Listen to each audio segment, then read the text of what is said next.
I'm just going to say right off the top, F the Harfoots, man, and their songs and their maps. Just stop it. Just stop it. This video is sponsored by Ring.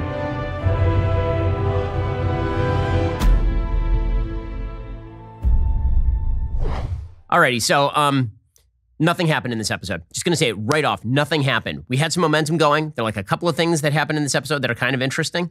They take a grand total of 11 seconds, and the rest of it, nothing happens. Where we left off, remember I was like, oh, momentum's going, man. We're getting them wrong. Everything just stops dead. Just stops dead. And it all begins with the Harfoots. Why are we following them? I don't care about the Harfoots. I'm not interested in the Harfoots. Like, Gandalf is the only thing interesting, and he's not the Harfoots. He's just, oh, he's being turned into a nice person by Nori. Oh, isn't that nice? They keep singing these songs. Stop with the songs. I don't care. That was the crap they cut out of the original Lord of the Rings trilogy. That stuff doesn't exist. There's like one song that anybody sings, and it's over a montage of people getting slaughtered in Return of the King. Like, that's okay, because then there's a montage of people here. Yeah, what if we sing a really long song where we show that these Harfoots are traveling in their carts, and they're going to places, man. They're going to, like, the dead marshes, and they're going to, like, different places. Ooh, for, like, 5 minutes. No, just no.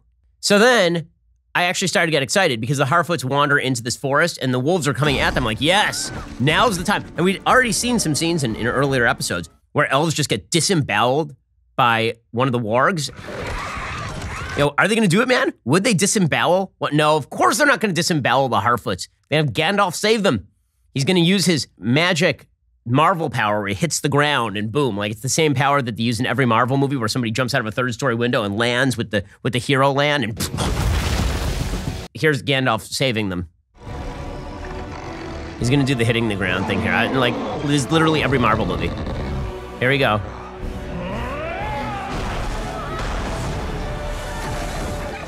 Don't worry though, the animals live. No cruelty to animals. They get hit by a shockwave, but they're totally fine, and then they run away.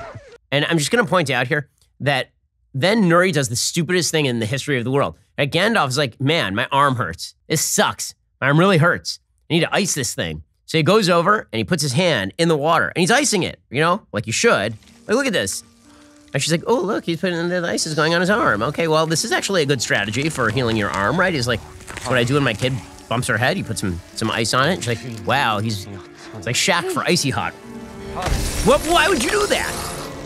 And then you're freaking out about it? What? Please let me free. Well, he was icing his arm. You couldn't just leave him alone in the middle of his medical care? And you wonder why I hate the Harfoots? This is why I hate the Harfoots. I don't care whether they have their wheels removed and they have to go to the back of the... I don't care.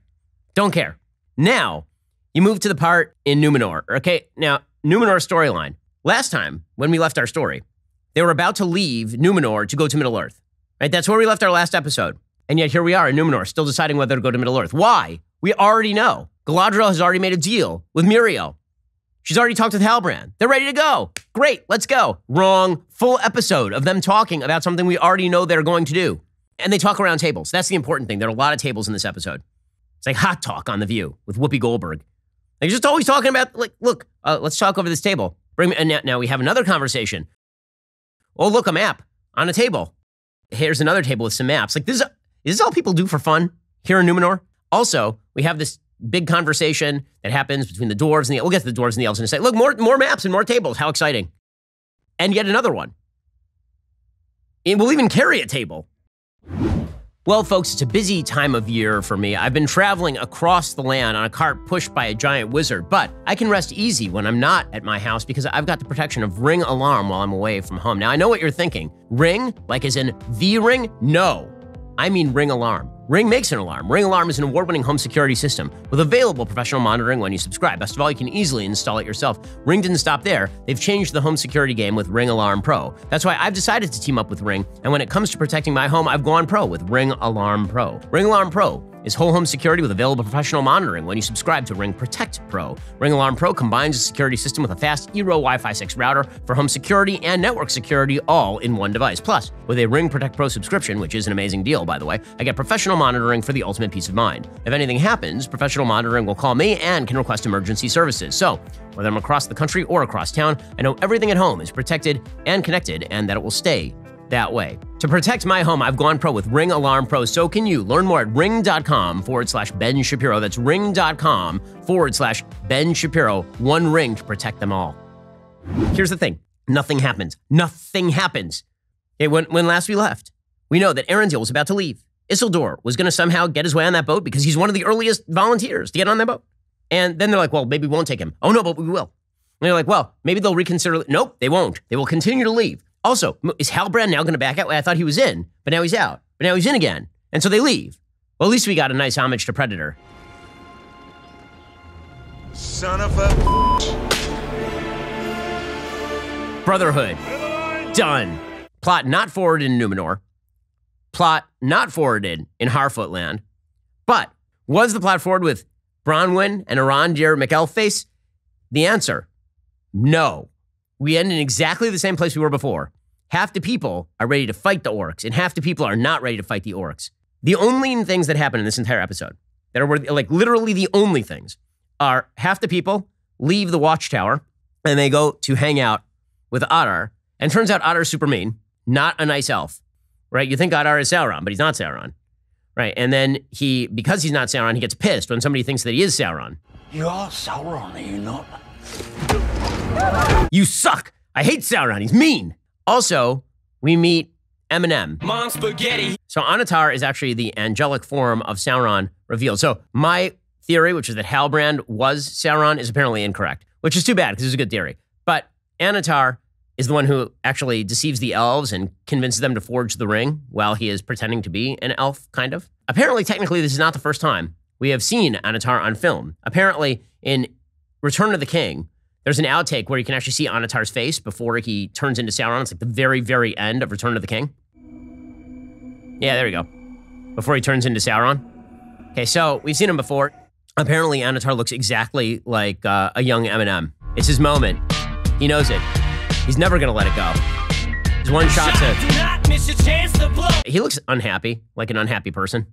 Maybe if he hadn't dyed his eyebrows, then he would have felt better about life. Out of this entire episode, we have found out approximately two things, right? Anatar and Adar is not Sauron. Now we have this other plot line where we have the dwarves and the elves, right? And they have this very weird sort of strategic move where they send Elrond to talk to Durin, and he finds out from Durin that he's got the mithril. Then they bring Elrond back, and they're like, so, does he have the mithril? And Elrond is like, I can't tell you. Okay, guys, has there ever been a conversation in your entire life where that isn't a yes? Have you ever been like, so, do you have my money? Like, I can't tell you.